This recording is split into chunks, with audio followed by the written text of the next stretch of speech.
सुबह का वक्त था। गांव के किनारे वो स्कूल जो कभी बच्चों की हंसी से गूंजता था, अब खंडहर बन चुका था। टूटी दीवारें, झुकी हुई छत और सूनी खिड़कियां, मानो ये बिल्डिंग भी अपने बीते हुए दिन को याद कर रही है। उसी खंडहर पड़े स्कूल के सामने मास्टर दीनानाथ बैठे हुए थे। उम्र ने उनकी कमर झुका दी थी, लेकिन आंखों में अब भी तालीम की वही लौ जल रही थी। तभी वहाँ मीरा आ पहुँची। अरे मीरा, तुम शहर से कब आई? मास्टर जी, कल रात को ही गांव वापस आई हूँ। तो फिर तुम इस गांव में वापस क्यों आई? तुम्हारी पढ़ाई तो पूरी हो गई होगी। तुम्हें तो शहर में कोई अच्छी नौकरी करनी चाहिए। ये सुनकर मीरा चौंक गई। उसकी नजरें अपने आप उस खंडहर पड़े स्कूल की ओर चली गई, जहाँ कभी उसने भी पढ़ना सीखा था। नहीं मास्टर जी, मुझे आपके बचपन की सबक याद है। आपने कहा था कि तालीम हासिल करने के बाद दूसरों को तालीम देना बेहद नेक काम है। अब मैं यहाँ आई हूँ और अब मैं इस खंडहर पड़े हुए स्कूल को दोबारा खोलूंगी। ये सुनते ही मास्टर दीनानाथ की आंखों में चमक आ गई। क्या सच में? हाँ मास्टर जी, सच में। इतना कहकर मीरा वहाँ से चली गई। कुछ ही दिनों में मीरा ने अपने इरादों को काम में तब्दील करना शुरू कर दिया। गांव वालों की मदद से वो खंडहर पड़े स्कूल को ठीक करवाने लगी। दीवारों पर नया पेंट चढ़ा, टूटी हुई छत सही हुई, फर्श साफ हुआ। मीरा ने अपने पैसों से स्कूल की मरम्मत कराई और शहर जाकर अधिकारियों के चक्कर काट काट कर बड़ी मुश्किल से स्कूल की मान्यता भी हासिल कर ली। धीरे धीरे वो खंडहर दोबारा से स्कूल बन गया। कुछ ही दिनों में मीरा की मेहनत रंग लाने लगी। गांव के गरीब बच्चे झिझकते हुए स्कूल आने लगे।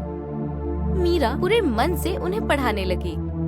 उसकी आवाज में अपनापन था और आंखों में मुस्तकबिल का ख्वाब। दिन ऐसे ही बीत रहे थे।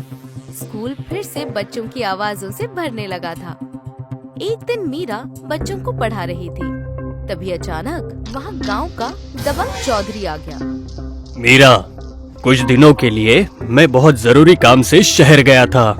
वापस आकर मैंने देखा कि गांव का तो नक्शा ही बदल गया है। हाँ चौधरी साहब, स्कूल खंडहर हो चुका था। मैंने बड़ी मुसीबत से गांव वालों की मदद से और अपने पैसे लगाकर स्कूल की मरम्मत कराई है और कुछ अधिकारियों की मदद से स्कूल की मान्यता भी हासिल कर ली है। अब हमारे गांव के बच्चे तालीम हासिल कर पाएंगे। मीरा की बात सुनते ही चौधरी का चेहरा लाल हो गया। बकवास बंद कर। 4 किताबें क्या पढ़ ली? खुद को अफसर समझने लगी है। अरे शायद तू नहीं जानती कि इस स्कूल को खंडहर बनाने में मेरा ही हाथ था। मैं नहीं चाहता कि इस गांव के बच्चे पढ़े, क्योंकि वो जितना पढ़ेंगे उतना ही मुझसे सवाल करेंगे। और जरूरी नहीं हर बच्चा पढ़ लिख कर अफसर बने। अगर सभी बच्चे अफसर बनेंगे तो खेत में काम कौन करेगा, मजदूरी कौन करेगा? ये सुनकर मीरा हैरान रह गई। तभी वहाँ मास्टर दीनानाथ पहुँच गए। वर्षों पहले इस स्कूल को मैं ही चलाता था चौधरी साहब। आपने ही उस समय इस स्कूल को बंद करवा दिया था। मीरा ने इसे बड़ी मेहनत से दोबारा चालू किया है। अब इसे बंद मत करवाइए। चौधरी और भी नाराज हो गया। उस समय तूने भी वही गलती की थी। ये स्कूल मेरी जमीन पर बना है। मीरा ने भी वही गलती की है। इसकी दोबारा मरम्मत करवाई है। लेकिन स्कूल का मालिक मैं हूँ। अब ये स्कूल नहीं चलेगा। इतना कहकर चौधरी ने स्कूल के बच्चों को बेइज्जत करते हुए बाहर निकाल दिया। सभी बच्चे मायूस होकर अपने अपने घरों की ओर लौट गए। चौधरी ने स्कूल के बाहर ताला लगाया और वहाँ से चला गया। मीरा गुस्से और बेबसी के बीच स्कूल के सामने लगे पीपल के दरख्त के नीचे बैठ गई। वो दरख्त जो सालों से गांव को देख रहा था, आज फिर एक टूटते ख्वाब का गवाह बन रहा था। बुजुर्ग मास्टर दीनानाथ की आंखों से आंसू बहने लगे। मैं सोचता था कि चौधरी का मन बदल गया होगा, लेकिन उसके विचार आज भी वही 20 साल पुराने, घटिया और वैश्य है। वो इस गांव को कभी भी शिक्षित नहीं होने देगा। इतना कहकर मास्टर दीनानाथ रोते हुए वहाँ से चले गए। मीरा काफी वक्त तक उसी पीपल के दरख्त के नीचे बैठी रही। कुछ वक्त बाद वो चुपचाप उठी और अपने घर की ओर चली गई। अगले दिन मीरा चौधरी की हवेली पहुंची। मीरा ने चौधरी को समझाने की कोशिश की, मगर चौधरी ने उसे बेइज्जत किया और अपनी हवेली से बाहर निकाल दिया। मीरा की आंखों में आंसू आ गए। बगैर कुछ कहे वो अपने घर लौट आई।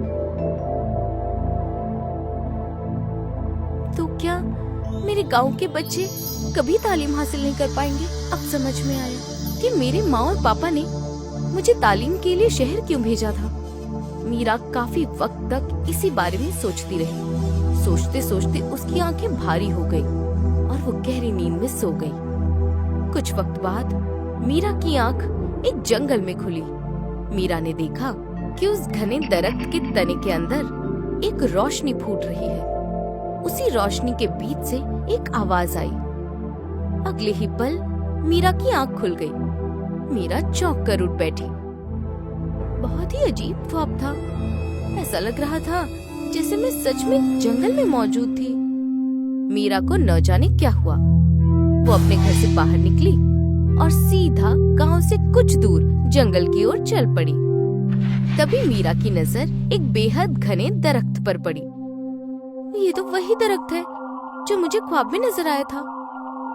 मीरा ने देखा कि उस दरख्त के तने के अंदर से मोती सी रोशनी फूट रही थी। डरते डरते मीरा उस रोशनी की ओर बढ़ी और तने के अंदर चली गई। अचानक उसने खुद को दरख्त के मोटी शाखाओं के ऊपर बने एक अनोखी दुनिया में पाया। वहाँ एक स्कूल था, लेकिन जमीन पर नहीं बल्कि दरख्त की मोटी शाखाओं पर। क्लास की दीवारें पत्तों की थी और छत फूलों की और ब्लैक बोर्ड चमकते पत्थर का। तभी मीरा के सामने एक खूबसूरत औरत आ गई। कौन हो तुम और ये सब क्या है? समझ लो कि मैं इस स्कूल की गुरु माँ हूँ। ये दरख्त के ऊपर बना स्कूल मेरा ही है। ये जादुई स्कूल है। तुम अपने गांव के बच्चों को यहाँ आकर पढ़ा सकती हो। मैं कौन हूँ इसका राज तुम्हें कुछ वक्त बाद पता चल जाएगा। मीरा का चेहरा खुशी से खिल उठा।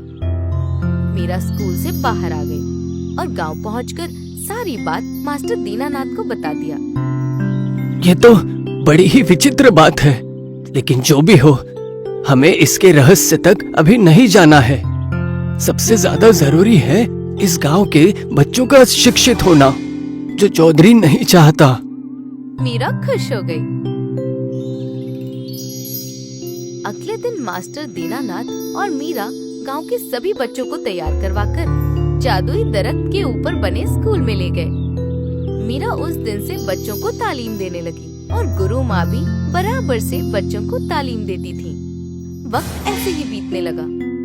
एक दिन चौधरी ने देखा कि गांव के बच्चे कहीं नजर नहीं आ रहे। वो बुरी तरह चौंक गया। समझ में नहीं आ रहा, ये बच्चे सुबह से लेके दोपहर तक गायब कहाँ हो जा रहे हैं। स्कूल तो मैंने बंद करवाया है, मुझे पता लगाना होगा। अगले दिन चौधरी सुबह जल्दी उठ गया और गांव में नजर रखने लगा। उसने देखा कि मीरा और मास्टर दीनानाथ बच्चों को तैयार करवाकर जंगल की ओर जा रहे हैं। सारे बच्चे बस्ते टांगे जंगल की ओर कहाँ जा रहे हैं? कहीं शहर से आई लड़की मीरा ने जंगल में पाठशाला तो नहीं शुरू कर दी? चौधरी चुपके चुपके उनका पीछा करने लगा। कुछ वक्त में चौधरी ने देखा कि सब एक घने दरख्त के पास जाकर रुक गए।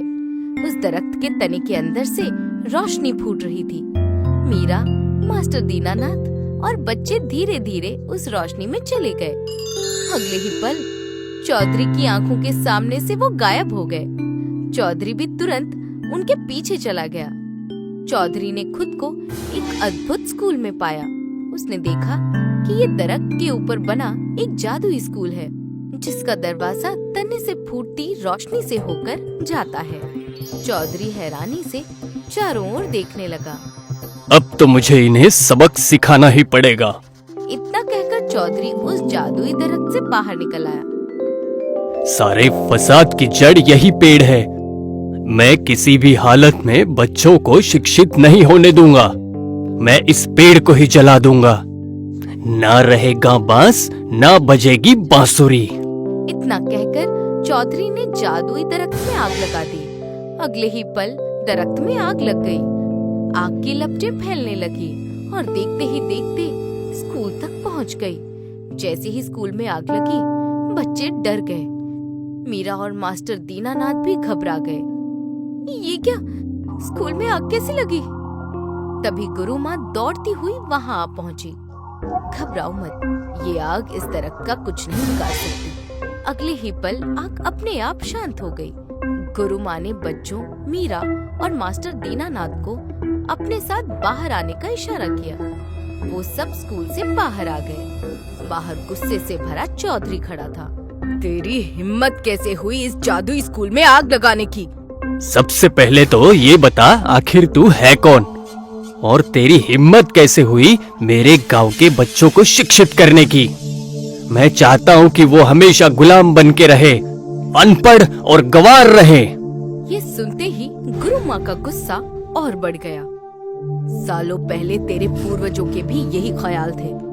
मैंने गांव में बच्चों को तालीम देने के लिए स्कूल खोला था, मगर तेरे पूर्वजों को ये बिल्कुल भी पसंद नहीं आया। वो मुझे पीटते हुए इस दरख्त तक ले आए और यही मुझे मार दिया। गुरु माँ की आंखों से आंसू बहने लगे। मरने के बाद मेरी रूह यही भटकने लगी और फिर भगवान ने मुझे ताकत दी। मेरी रूह ने इसी दरख्त के ऊपर अपनी जादुई शक्ति से स्कूल बनाया।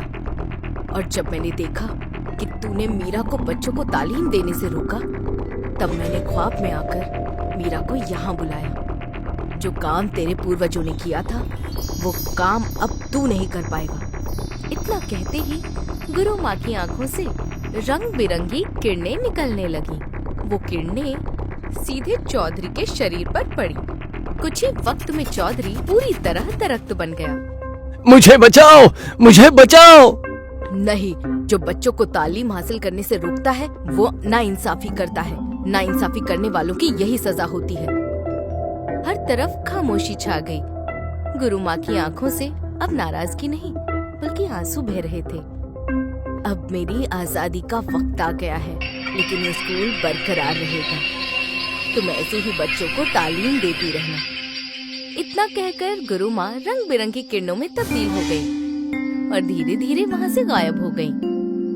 मीरा, मास्टर दीनानाथ और गांव के बच्चे उसी जादुई दरख्त पर बने स्कूल में पढ़ने पढ़ाने लगे। वो दरख्त अब पूरे गांव का मुस्तकबिल बन चुका था।